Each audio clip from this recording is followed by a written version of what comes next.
Irmãos, eu tenho estado afastado aqui da igreja por alguns sábados, mas não é por apostasia, é por viagens, por uma série de compromissos, mas é muito bom estar aqui de volta. E o pastor Marcos me deu a responsabilidade, o privilégio de pregar para vocês hoje, o que eu faria como tenho feito muitas e muitas vezes. Mas alguém me cochichou no ouvido, e foi a Mágila, que tinha uma pessoa importante aqui. Eu olhei para o lado e eu descobri que o doutor Amin estava ali. E o doutor Amin e a família são pessoas pelas quais nós temos muito carinho. O doutor Amin foi nosso professor lá no IAN. E eu creio que eu não seria o que eu sou teologicamente, nem andaria pelos lugares que eu ando, e nem estaria onde estou, se não fosse pela influência extraordinária do pastor Amin na minha vida e na vida da Mágila. Então nós somos muito gratos, e eu queria ter a honra de, nesse momento, passar o púlpito para ele. Quando o professor chega, o aluno senta. Então eu quero convidar o pastor Amin para que faça uma reflexão para nós aqui nessa manhã. Eu sei que ele não veio aqui pensando em pregar, e eu até lamento criar essa situação para ele, mas não poderia deixar de ouvir, pastor. O senhor já esteve aqui no passado, eu estava viajando, e o senhor já tem estado aqui outras vezes, e normalmente eu estou viajando, mas eu acho que hoje eu quero ter esse privilégio de, como nos dias do IAN, de me sentar e ouvir. Tá bom? Pode vir, e que Deus o use nesse momento para trazer a mensagem do Evangelho para esta igreja, como o senhor tem feito ao longo dos anos, ao longo da vida. Muito bem, pastor Elias. Você aí não foi um bom aluno, viu? Você que devia pregar, viu? Mas eu não saí de casa hoje pensando em pregar. Mas assim é a vida nem sempre dá certo com aquilo que a gente imagina. Vocês conhecem a história do Albert Einstein. Einstein era um professor na Alemanha, é considerado um dos homens mais inteligentes do século passado. Na época do nazismo, ele esteve aqui na América por algum tempo como professor visitante na Princeton University. E então, Mágila, você também me dedurou hoje, né, Mágila? Mas então, fizeram uma celebração para Albert Einstein. E presente estava uma moça muito bonita, que havia sido Miss América. E ela depois, nos cumprimentos, ela se aproximou de Einstein e disse: Mr. Einstein, você pode imaginar se nós tivéssemos um filho que herdasse a minha beleza e a sua inteligência? Pastor, Einstein, com a humildade característica dele, disse: minha senhora, isso poderia não funcionar, porque a criança poderia herdar a minha aparência e a sua inteligência. Então, a vida nem sempre ela corre, nem sempre ela acontece como a gente planeja, como a gente havia imaginado. Eu não havia imaginado pregar hoje, nem pensado, nem falei para o Elias que eu não trouxe a gravata. Aliás, a minha gravata eu emprestei para o Michael. Cadê o Michael? Está ali, ó, está com ela. Mas, de qualquer forma, muito obrigado, doutor Elias, muito obrigado, pastor, por me permitirem partilhar com vocês essa oportunidade. Alguns anos atrás, morreu no estado de Iowa um homem. E ele deixou um legado, a sua fortuna. Na disposição do testamento, ele disse: esse dinheiro deve ser para benefício dos cristãos. A família contestou o testamento. Então, uma série de audiências, advogados, pessoas que interferiram no caso, e no final, o juiz deu o seu veredicto. Ele mandou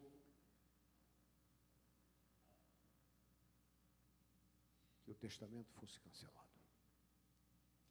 e o dinheiro devolvido aos parentes, ou distribuído entre os parentes do morto.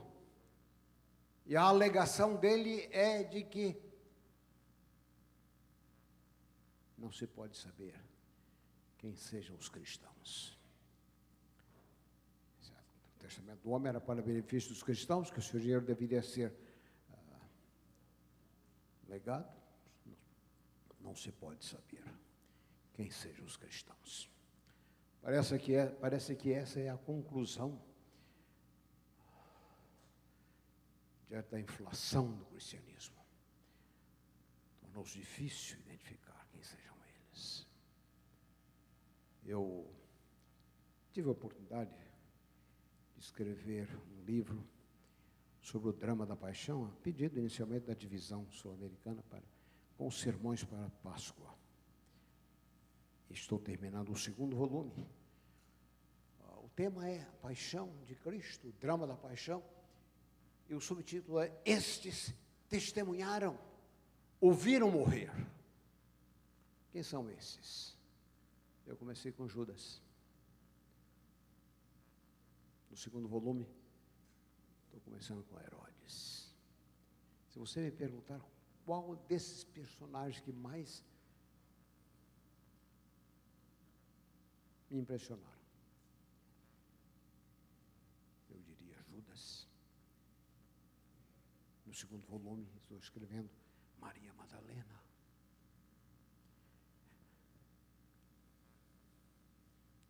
Simão Sireneu. Cada um deles reflete o comportamento de muitos. Ao redor da cruz, nós nos unimos, todos nós, e legamos a história, pelo menos a nossa história, nosso testemunho a respeito de Cristo, de quem seja Ele, como é você, como é com a sua vida. Pode ser que você diga, bem, lá ao redor lá da cruz estavam os judeus. Olhando para a cruz, você pode perguntar, bom, quem é esse aí? E você dizer, bom, esse aí, na melhor das hipóteses, você dizer como o centurião, que também é um dos personagens. Esse aí é o Filho de Deus. Esse ali é você. Esse ali é você, na pessoa do seu representante.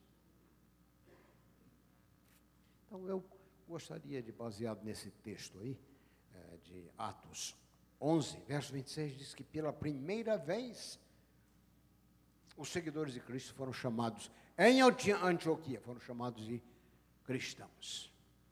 Seguidores de Cristo. Nós também, de alguma forma, testemunhamos a sua morte, desta ou daquela forma, como aqueles outros lá do passado, que são personagens figurativas. Eles não são apenas eles. Judas não é só ele.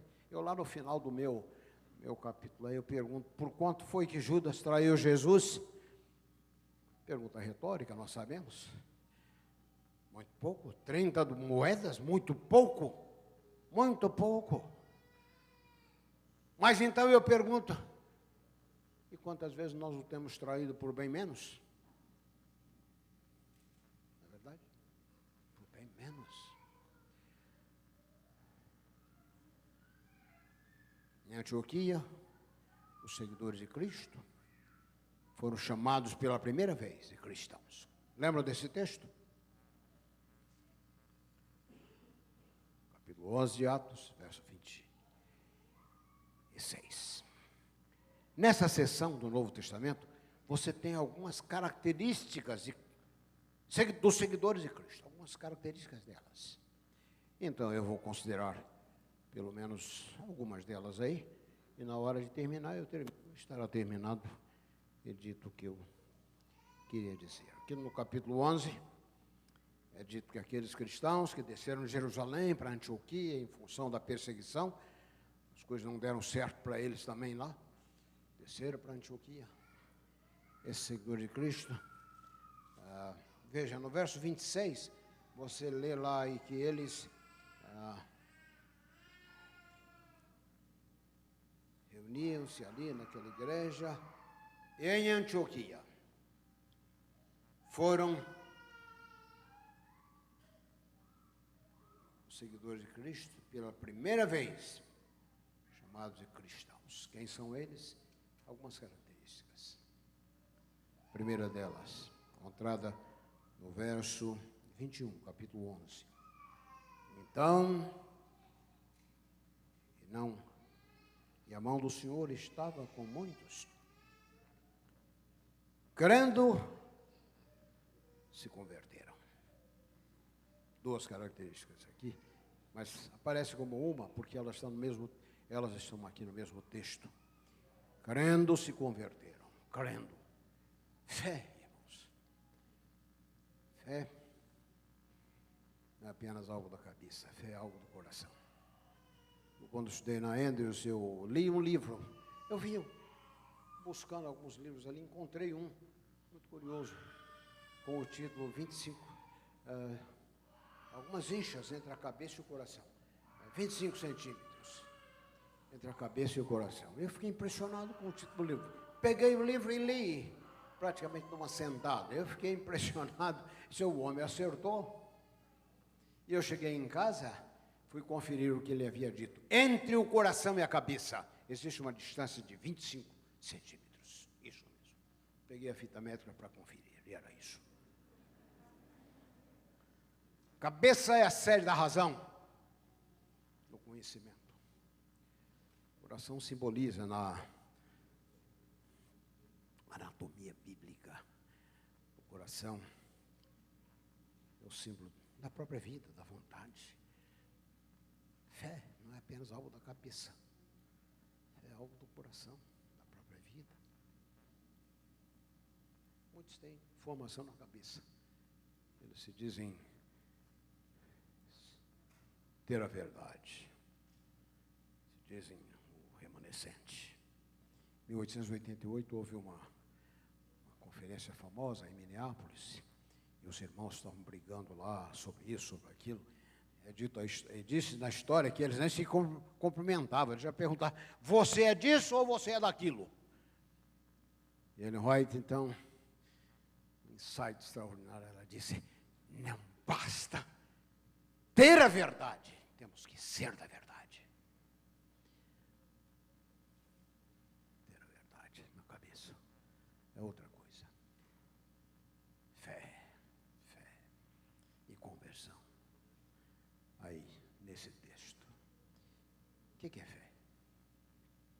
Fé, eu tenho explicado, na minha tentativa de me comunicar com os jovens, fé é como você se apaixonar. Como é que você se apaixona? Já se apaixonou, amigo? Todo dia, tá certo. Alguns pensam que eles um dia levantam, mas eu estou com o coração cheio de amor e tenho que encontrar a pessoa certa para dar todo esse amor que eu tenho. Errado.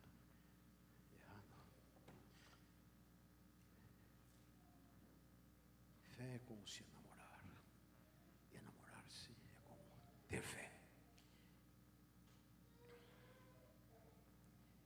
No caso do namoro, todo dia, diz o cavalheiro ali, não depende da sua habilidade de gerar amor, de produzir amor. Depende da habilidade da outra pessoa em despertar amor em você. Não é assim? Claro que é assim. Assim é a fé. Fé não depende da sua habilidade de produzir fé. Eu tenho que contar a gente, mas fé não é para mim. É uma certa atitude de arrogância. E algumas pessoas dizem, não, fé não é para mim. Você quer ter fé? Você quer ter fé? Permaneça perto de Cristo. É Ele quem vai despertar a fé em você. Agora, você não vai ter ou desenvolver ou permitir que Ele desenvolva a fé em você. Se você está nas baladas, não tem jeito. estou dizendo que você não possa vir, você pode vir a Ele, quando você quiser, onde você estiver. Eu não ouso dizer como alguns perfeccionistas que eu conheço no Brasil, que chegam, que nivelam Deus por nós. Quer dizer, Deus só aceita você quando você faz tudo certinho. Não é assim. Deus aceita você quando você reconhece pela ação do Espírito. Lembra que o apóstolo Paulo chega a dizer que é pelo Espírito que nós dizemos, Abba, Pai. Então, primeira característica dos cristãos, aí, nesse texto, eles tinham fé, se converteram. A fé, deixa eu dizer primeiro o que a fé não é. A fé não é contra a vida santificada, não é? Hoje tornou-se comum, alguns aí na igreja acham, mas os carolas da igreja, não é isso. O livro de Hebreus diz que se nós não andarmos em santidade, não podemos vê-lo. Andar em santidade como resultado, não como a base da nossa entrega a Ele. Mas uma vez que você se entregou a Ele, amigo, Ele vai operar mudanças na sua vida. Então, a fé não é contra as obras, a fé não é autogerada, eu disse, ela é resultado da sua proximidade com Cristo.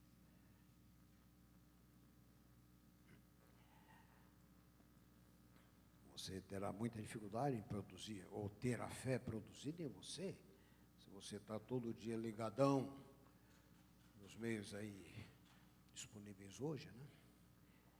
Eu disse lá num desses momentos que as pessoas que estavam olhando fixamente, firmemente, diz o livro de Hebreus, para Cristo. O apóstolo aí está relembrando aquelas corridas de maratonas do passado, e naquelas maratonas o indivíduo se despia de tudo, de tudo. Ninguém pensava em levar um celular numa corrida daquela, né? Uma mochila, nada disso. Então, fé. Ele vai ajudar você a se livrar daquilo que se constitui um peso para você. Ele vai terminar a obra que Ele começou em você. Essa é a promessa bíblica. O Deus em glória, diz o apóstolo, há de terminar até o dia de Cristo a obra que Ele termina, começou em nós.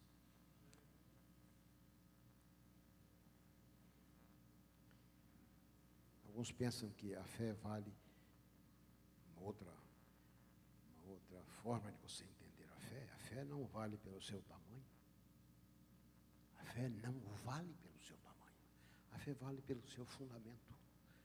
Você pode ter muita fé no fundamento errado. Eu me lembro o tempo, Elias, que chegamos lá no NASP. Eu ia à cidade de Arthur Nogueira pagar a conta do envelope, do telefone. Uma fila enorme, dobrando quarteirões. Quando chegava a minha vez, eu pagava a minha conta telefônica, a moça perguntava, e o senhor não quer comprar o bilhete da loteria? E eu me fazia de ignorante, porque às vezes uma forma de se comunicar com as pessoas é descer o nível da pergunta.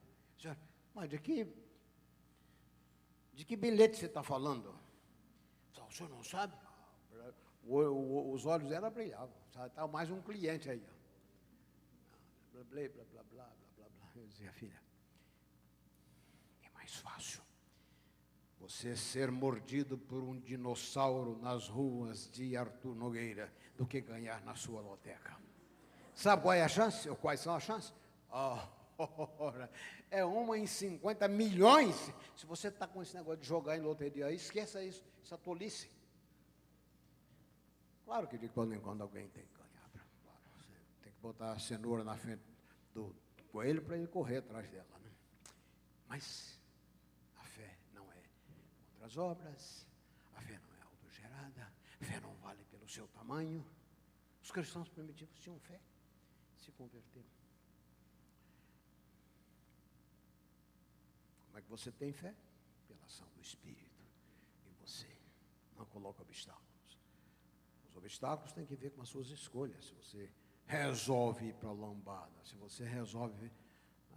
no Brasil eu falo de Chico, xorroxó e o outro lá. Vocês estão ouvindo esse negócio o dia todo?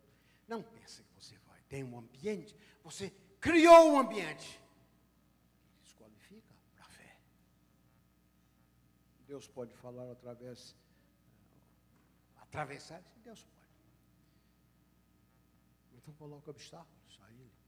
Se você é sério a respeito da sua fé, ou está sendo sério a respeito da sua fé. Primeira característica, eles tinham fé. Segunda, aí parte do primeiro texto, que é a primeira característica, eles se converteram. O que é conversão? Conversão. Solzhenitsyn, que novelista russo que se converteu a Cristo, ele explicava, e essa é a melhor definição que eu tenho encontrado em todos esses livros com os quais eu me relacionei. Melhor definição de conversão. Solzhenitsyn dizia, é mais ou menos isso aqui. Um homem que sai de casa para cumprir algumas obrigações e no meio do caminho ele resolve voltar. Então, 180 graus.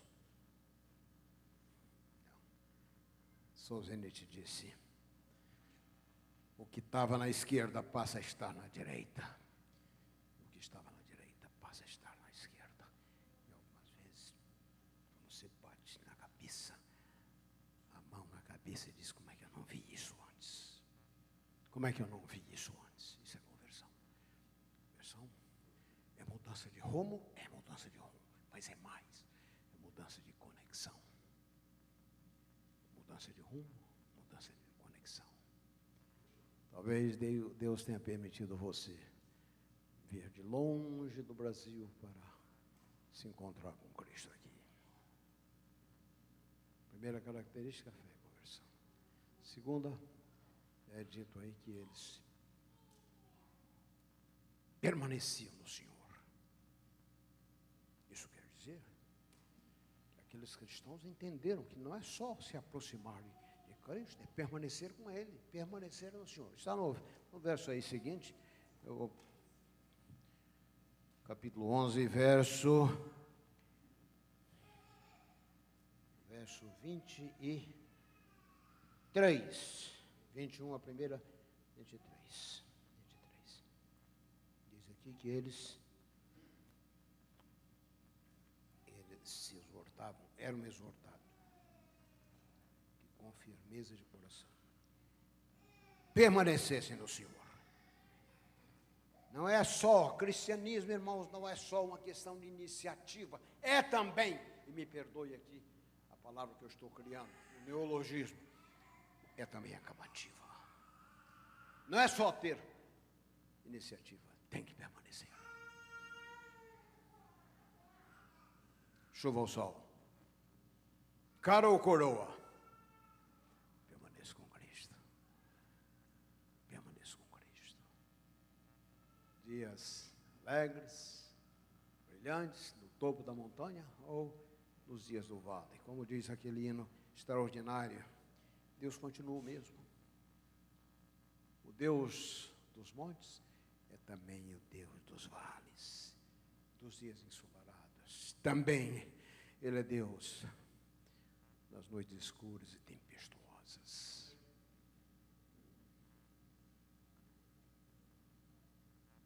Segunda característica, permaneciam no Senhor, permaneciam. É dito que Constantina, quando, acho que era o nome dela, Teodósia, quando ela viu o César, o Império, Roma, Constantinopla aí, cercada, e todo mundo preparando para fugir, e o César, marido dela, da ocasião, com as malas prontas para fugir, ela disse, olha, se aproximou e disse, César, se você quiser fugir, o mar é amplo. Os navios estão no porto. Quanto a mim, ela disse, eu vou ficar. que aqueles que um dia vestiram-se de púrpura e experimentaram a coroa, não deveriam sobreviver à sua perda. Isso quer dizer, amigo, aqueles que experimentaram a voz doce de Cristo, aqueles que experimentaram o toque da sua mão, não podem sobreviver a essas perdas. Os cristãos, segunda característica, permaneciam. A terceira delas aparece na sequência aí. Eles eram guiados pelo Espírito, simbolizado pelo personagem que aí está indicado. O que diz aí? No verso 24. Porque aí fala do dom do Espírito que estava lá com eles. Cheio do Espírito. Cheio. Lá no Brasil tem um grupo lá que diz que não crê no Espírito Santo. Já viram essa tolice? Isso é resolvido há quase não digo 2000 anos, mas é resolvido há pelo menos 1.700 anos no passado. Então, ainda lendo o jornal velho. Não, o Espírito Santo é só uma influência. Quem disse?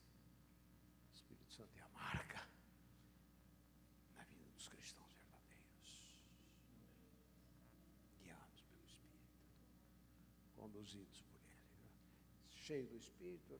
Como a objeção que é feita, como é que alguém pode estar cheio? O Espírito Santo é uma pessoa. Tolice. A palavra aí no original, em que a Bíblia foi escrita, quer dizer, sob a influência do Espírito. Isso que quer dizer.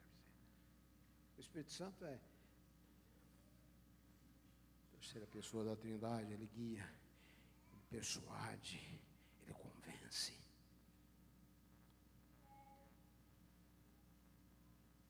Características de personalidade. O Espírito é uma pessoa guia. Eu, à medida que estou envelhecendo, o Maico vai dizer que eu já sou velho. É, Maico? Ele diz, é velho mesmo. Mas, à medida que eu estou envelhecendo, estou apreciando mais a obra do Espírito em nós. A obra do Espírito. O Espírito Santo é a marca, é o selo, e pertencemos a Ele. Terceira característica. Quarta característica diz que eles permaneciam na igreja. A igreja, irmãos, é o lar dos cristãos. Quando o indivíduo começa a dizer, não, porque eu posso me salvar fora da igreja, blé, essa conversa que já se conhece há muito tempo. Cuidado com esse tipo de coisa. Eu escrevi aquela meditação matinal, aquela primeira lá de 2014, Encontros com Deus, e eu coloquei ali pelo menos umas 10, 12 características das pessoas, das alegações, dos argumentos que são feitos para deixar a igreja.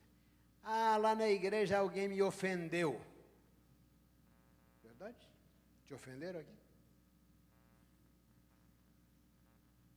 Os cristãos não seguem aos cristãos, os cristãos seguem a Cristo. Fácil de dizer isso aqui, fácil de entender. Difícil é você incorporar isso à sua vida. Os cristãos não seguem aos cristãos, os cristãos seguem a Cristo. Ele já te decepcionou alguma vez? Não, e nem vai. Aliás, quanto mais você entende a Cristo, conhece a Cristo, mais você o admira. Quanto mais o sirvo, diz o antigo hino, mais amor por Ele. Algumas pessoas não têm muito respeito pela igreja. Eu sei disso. Alberto Einstein, mencionado bem no início, ele disse, olha, eu não tinha muita dedicação à igreja na Alemanha, na época que surgiu o nazismo. Eu busquei os guias literários da Alemanha, todos eles silenciados. Busquei os grandes jornais, as grandes universidades, todos eles haviam silenciado. E ele disse apenas a igreja. Ele estava falando da igreja subterrânea que o usou a desafiar o demônio nazista. Karl Barth, um dos grandes teólogos da época, porque foi dito que era dito que as crianças nas escolas, elas saudassem Heil Hitler.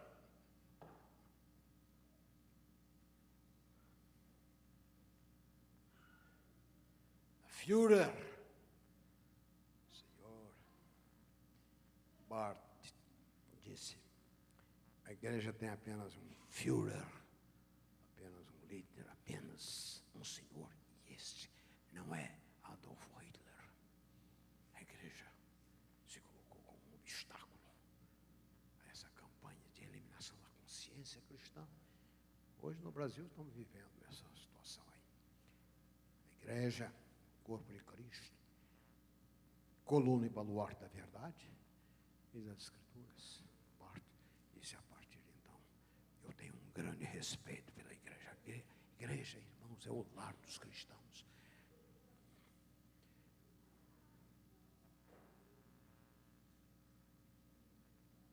A igreja é o único lugar onde os discípulos de Cristo são a maioria.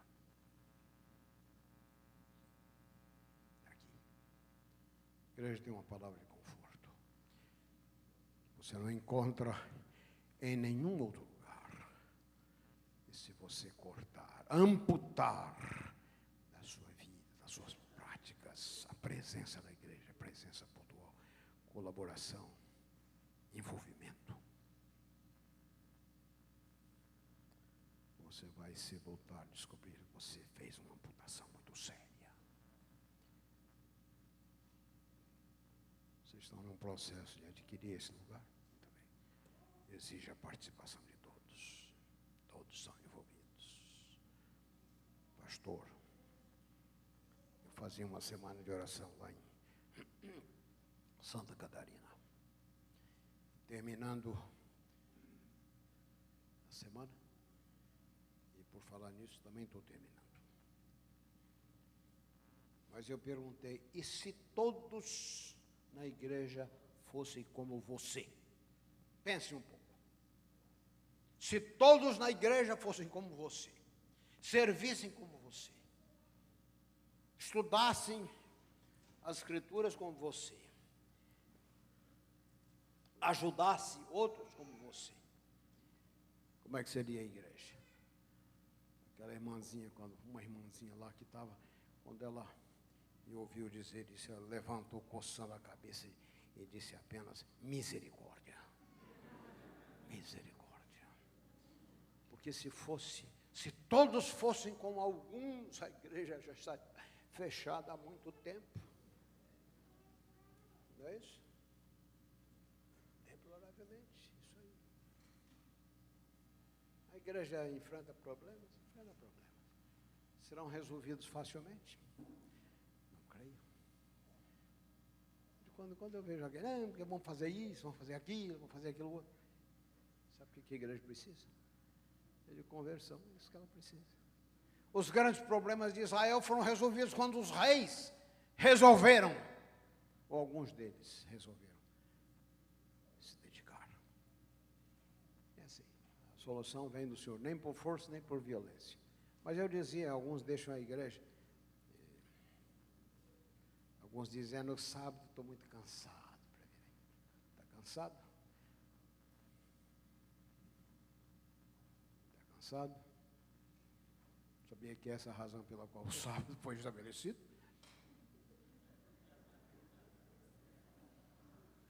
O descanso de que você precisa não é de nenhum período de férias no Havaí, um cruzeiro exótico pelo Caribe. Esse é o descanso que você encontra na presença de Deus.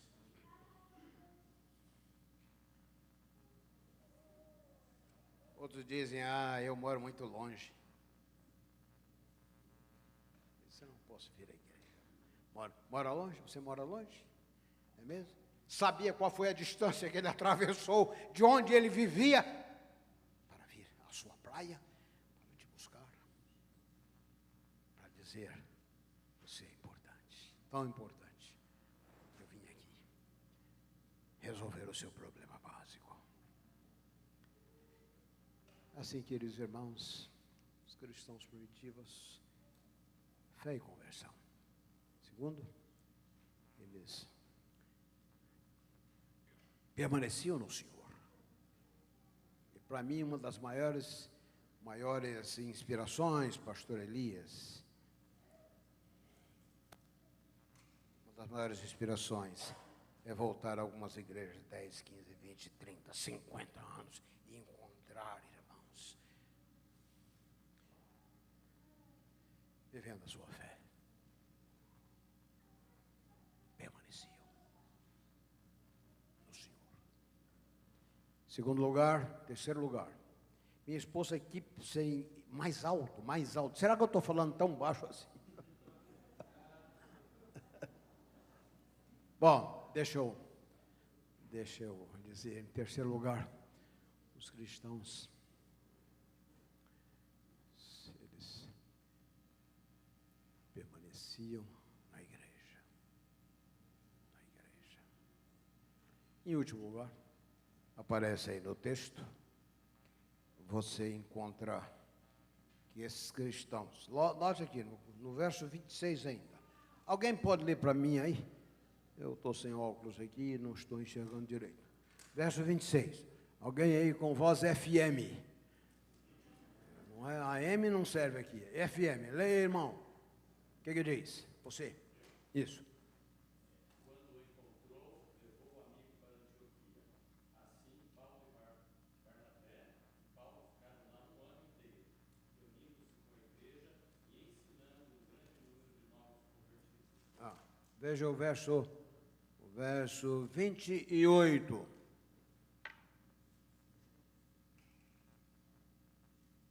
deles, chamado Ágabo, levantou-se numa das reuniões para profetizar pelo Espírito que uma grande fome estava para vir sobre o mundo romano. Isso de fato aconteceu durante o reinado de Cláudio. Sabe que Lucas tem sido indicado como um historiador extraordinário? Ninguém mais descrede Lucas, o que ele disse. É isso mesmo, se você analisar a história, houve uma grande fome. Alguns dizem que foi mais ou menos no ano 46. A notícia chegou aos cristãos, vivendo lá em Antioquia. Antioquia era a terceira cidade do Império. Cruzamento de rotas, chegou a informação de que houve uma grande seca. Um profeta, Ágabo, informou isso à igreja. O que eles fizeram? Foram produzir um filme. Como é que é o nosso estímulo aí? Como é, mami? Você sabe? O filme que nós vemos na escola sabatina. Provai e vede. Foram produzir lá um filme primeiro para levar aqueles irmãos a fazer doação para aqueles que estavam morrendo de fome lá. Então eu disse características dos cristãos. Primeiro, eles creram e se converteram. Segundo, eu disse que eles permaneciam em Cristo.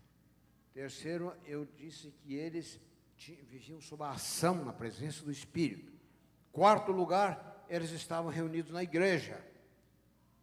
Em quinto lugar, os cristãos primitivos se preocupavam um com o outro, uns com os outros.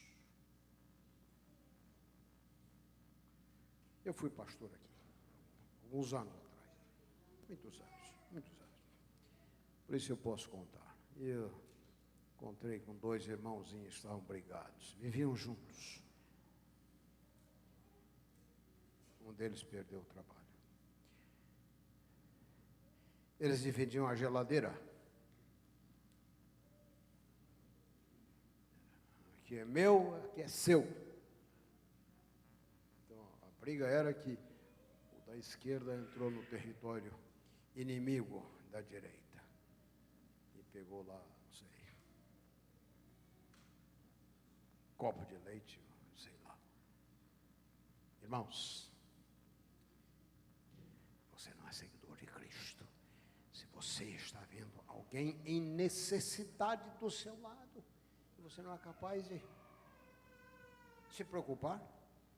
Esses cristãos primitivos, há 2000 anos atrás, eles colocaram duas figuras solitárias no caminho entre Antioquia e Jerusalém. Não estavam numa viagem de passeio, não estavam numa viagem de turismo, numa viagem de negócio. Eles estavam numa viagem de Paulo e Barnabé, numa viagem de misericórdia. Os irmãos lá estavam precisando. Esses cristãos aqui poderiam ter dito, aqueles judeuzinhos, hein? Estão lá passando necessidade agora, o problema é deles. Não queriam partilhar o evangelho conosco, mas por um ano apenas eles eram cristãos. Mas a atitude deles é a demonstração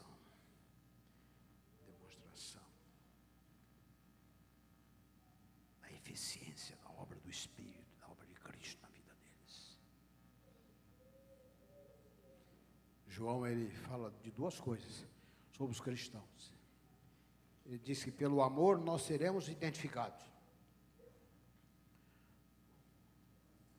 Seremos identificados pelo amor, não é? No final estaremos reunidos diante do grande trono branco, a pergunta não vai ser, você creu? Não é. Você amou? Você serviu?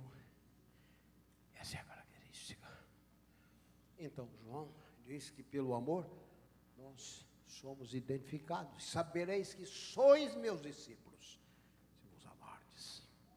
Mas lá em 1 João, também 3,16, João diz que o amor informa aonde nós estamos. E pelo amor, saberemos se já passamos das trevas e estamos na luz. O amor identifica quem você é, saberão que sois meus discípulos, e o amor identifica onde nós estamos. Se estamos nas trevas, ou se passamos das trevas para a luz. Deus abençoe vocês, queridos. Deus abençoe você. Nós vamos cantar um hino. Cadê a pianista? Está por aqui ou não? Tá. Cadê a nossa querida pianista? Ô, pianista. Ah, Tati, já conheço de outros tempos, né, Tati? Tati. Deus é tão bom, você sabe? Então, pronto. Deus te abençoe. Vamos nos levantar.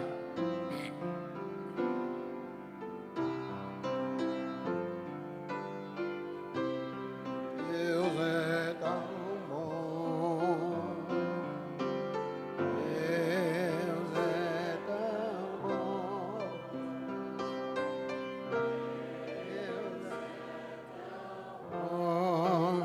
É tão bom. Ele voltará. Ele voltará. Ele voltará.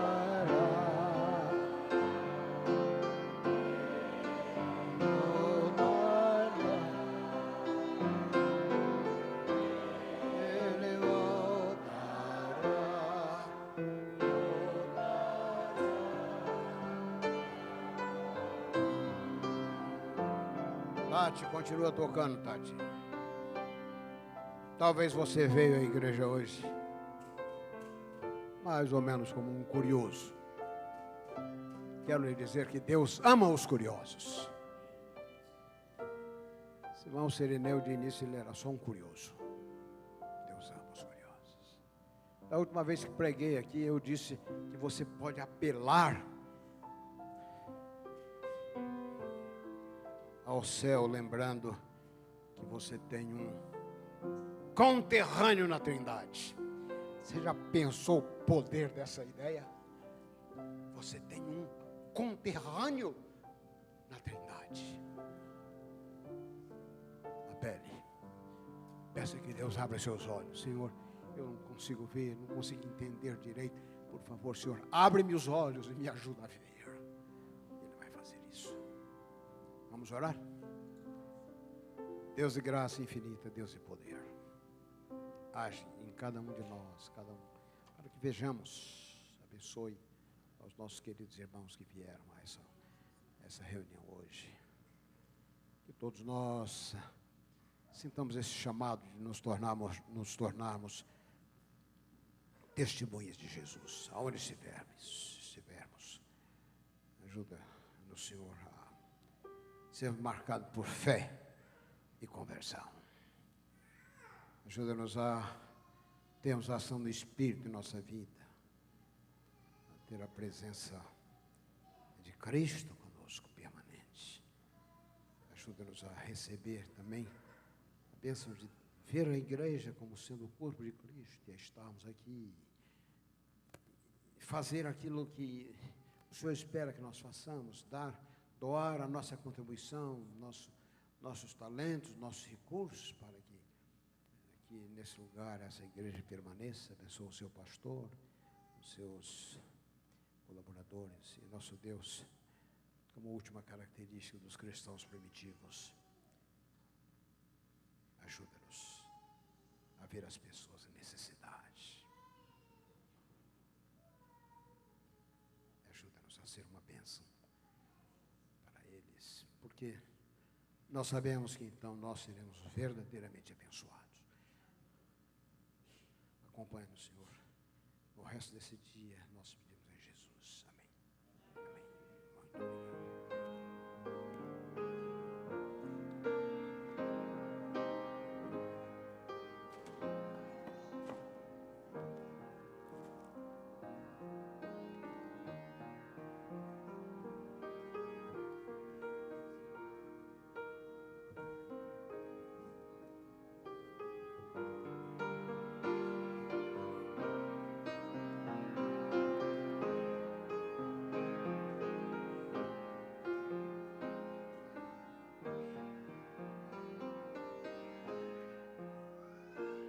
Que a graça de